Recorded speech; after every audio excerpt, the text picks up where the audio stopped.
Welcome back to my studio and the progress on this painting I've been doing.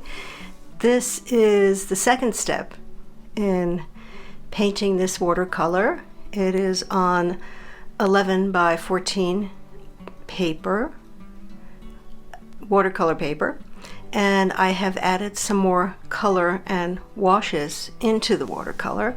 I've built up on some of the greens and the gold in the back hills.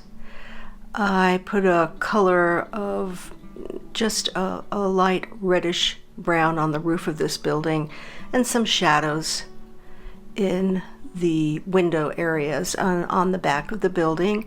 I've lightly penciled in where I want the fence to go.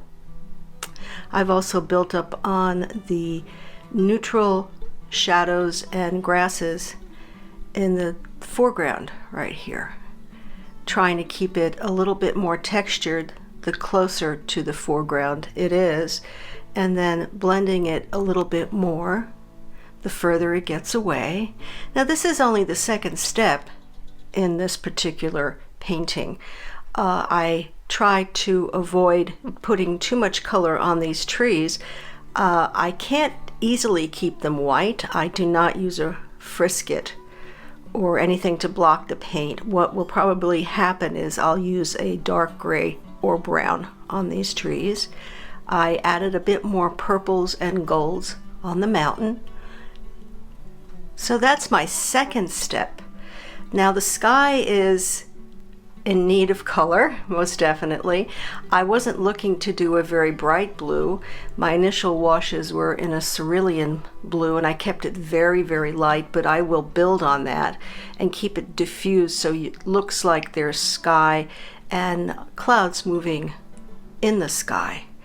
And let's go back to the original piece, the original reference piece right there. And again, you try not to paint the photograph exactly. I have done that in the past early on in my work, and it really is not good to do. I don't recommend it. If you're doing a highly detailed painting, as sometimes I do in a still life, it's okay to make it precise. I am not a detail painter for the most part. For my landscapes, I like to keep them immediate and fresh, like this one. So it's not done yet, absolutely not.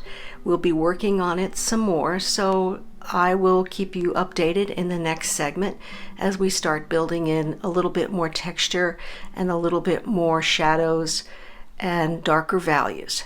Thank you for watching. Have a creative day and keep practicing.